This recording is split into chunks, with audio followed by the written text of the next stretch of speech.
Welcome friends. In today's video, I would like to share an interesting fact that shortest distance between two points is not always a straight line. It is very absurd to hear the fact, but it is true.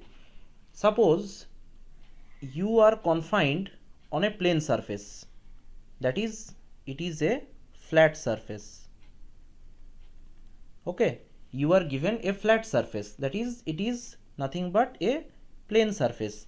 Now in this plane surface, if you take any two points capital A and capital B, then obviously the shortest distance between capital A and capital B is the linear distance between them. There is no doubt about that. If you take any path, suppose it is a path, and in that path you are taking a wire. Okay, in that path, along that path you are taking a wire. So if you stretch that wire, then the distance between A and B, that means if this one is d1 and if this curved distance is d2, then that d2, when the wire is extended, then that d2 must be greater than d1. So it is obvious that the linear distance between capital A and capital B would be the shortest distance between capital A and capital B. But if you take any curved surface like this, suppose it is a paper and the paper is folded little bit, okay, and in that paper you are taking 2 points capital A and capital B, and you are restricted to move along the plane of paper. That means you cannot draw a straight line from capital A to capital B straightforward.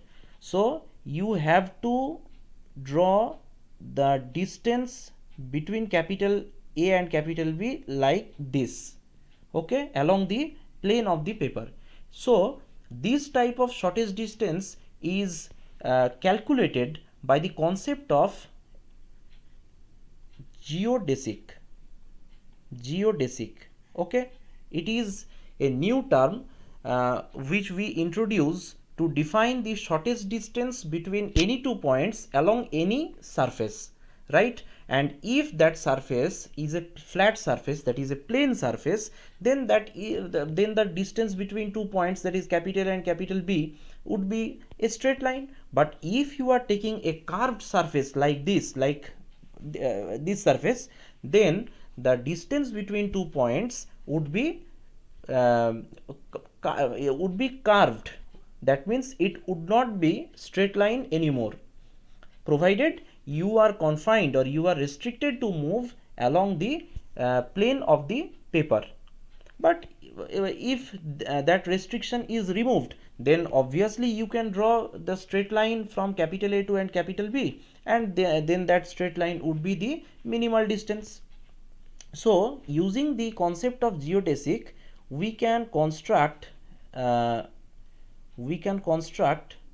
a sphere. Suppose this one is a sphere, okay.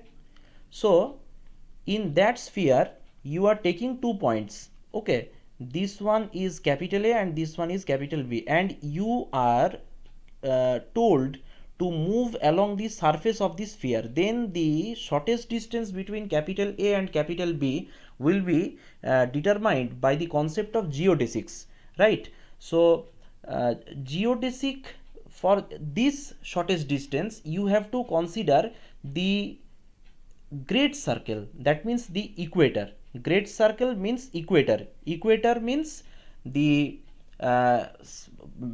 circle whose diameter is maximum as well as whose center coincides with the center of the sphere.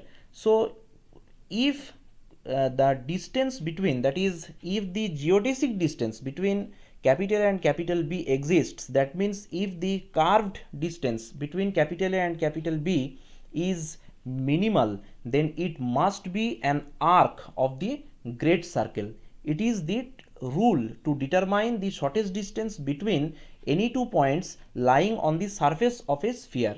So I hope you understand the fact, the term geodesic, and using geodesic you can tell that the distance between two points in a curved surface may not be straight line. That means distance between two points is not always straight line.